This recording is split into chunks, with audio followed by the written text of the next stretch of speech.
Thank you. Thank you. Joining us up next is Eclipse Rocketry, University of California, Davis. Guys, come on in.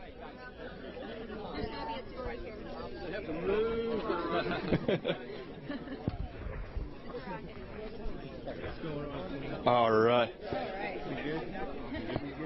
All right, UC Davis. Now, the first thing we have to ask about the rocket design. What's the inspiration? So we're from UC Davis, and we have a big agricultural program. It's a big part of the culture in our school. We have cows on campus. You can go and pet them. Everybody loves them. So it was a great way to show school spirit and mix it up a little bit from just a regular color scheme. So the rocket's actual name? It's Gun Rocket. Gun Rocket's the name of our mascot. So Gun Rocket. We get it. An ode to campus traditions and their mascot. So you've flown your rocket. How did everything go? It went really well. It was utterly great, if you will. I'll let Andrew get on the specifics of it. Yeah, our drogue chute applied at apogee, but unfortunately, as you can see, it got tangled and braided here, making sure our drogue didn't fully deploy.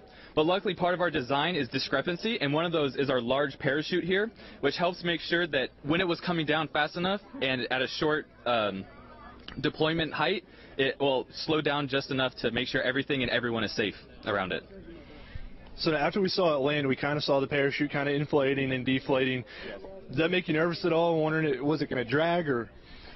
Yeah, it does make us nervous because on our first test flight, it did get picked up and dragged about half a mile, and we had to reinforce, redesign, and also repair most of our rocket. And as you can see right here, there's a large epoxy filling. Or is it on this side? There. That's one of our giant cracks that we had to fill. And there's several other patches. The fins all had to be reinforced and repaired.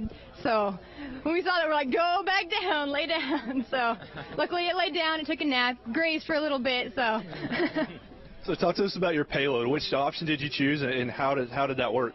So we went with the rover payload system, and how that worked was we had a rotating platform inside, which used an accelerometer to level itself, after which the rover would be released from the payload tank. And then the rover would like knock open the door, and then from there it would drive out.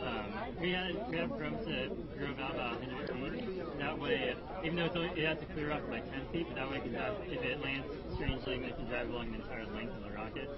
And then also we had a accelerometer on there for collision detection, so if it bumps into anything, it'll back up, it'll turn about 45 degrees, and it'll continue on its way. And then also, it has a scooper on the bottom that turns almost a full 180 degrees, and it's all 3D printed and it just all integrated really well. It's cool. Amazing. And I nod when you're talking, like I know what you're talking about, but I still don't. You guys Now, y'all mentioned 3D printing. How has that changed? What is it? How you do things and how you build? Are you able to print more in-house than maybe you might have expected otherwise? absolutely, it definitely expands our manufacturing capabilities. We're able to make things that otherwise would just be too complex or too expensive, too heavy. So it really opens a lot of doors. Ruben worked a lot more on that. He can. Yeah. So with all the benefits of 3D printing, like how cheap it is, how fast it is, there are also negatives, which is the effort to go through and make the print settings ideal.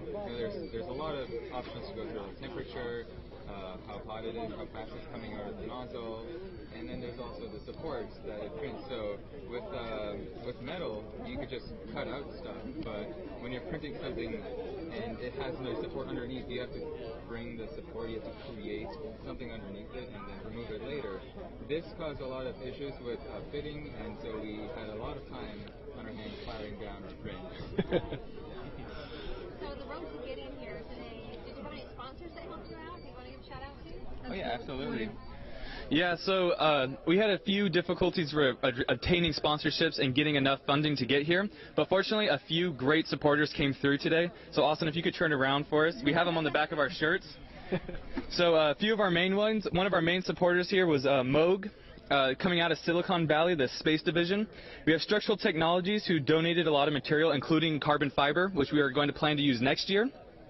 And also SolidWorks to help us with modeling, and also Aerojet Rocketdyne coming in, and the biggest supporter was our own MAE department at UC Davis, and we'd like to thank Professor Robinson for letting us, who's the chair of the department, for accepting the funding and our proposal to make sure we can come out here today and have a great time. Yeah, we'd also like to thank from NAR, Becky and also William. They helped us a lot with the actual rocketry and the construction and the whole process. It's been a lot of fun. So were they local NAR members? Yeah, they're from the Bay Area as well, so we had a lot of help from them. And after going through this little case of desert rash, they really helped us pull through and let us know that this is failure is not something to worry about, it's something to learn from, and that's been the biggest driving factor. Is we've gone through a lot of hardships through this whole process, but every single way we just look at it, see what we can learn from it, and take the best. Well, that's one of the acronyms that we like to use here on the team is actually FAIL. It stands for First Attempt in Learning. And a lot of us like to look at that as we build this team from the ground up and hopefully can return year after year and impress everyone here. Excellent. Now, that is an awesome bit of advice, and we love it. I'm actually going to start using that myself. So thank you. Now, you guys are a rookie team or a returning team? We are a returning team. This is our first year as a team here. UC Davis was here 3 years ago. 3 years ago. 3 years ago was the last time we were here. Because of funding issues, as we've described earlier, is why we haven't been back. But luckily, we're back here this year. Well, Looking forward to it. We're looking forward to it. We will be. This is great fun.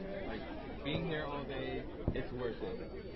Yeah, we have three of us that are seniors, and all the rest of us will be there. you Really look forward to it. We've had a great time this week. You all have certainly laid the groundwork for the rebirth of your team, and we're so glad that you joined us. Love the rocket. Glad you had a great flight, and congratulations on a successful NASA student launch year. Thank you. Thank you so much. Anybody you want to say hi to at home? We'll say hi to our Mom. other mentors, Cliff and Professor Sarah Klein, and of course our families for supporting us with all our late nights. Lots of late nights go into these labs. Eclipse Rocketry, thank you guys so much for joining us. We'll see you, absolutely. We'll move along.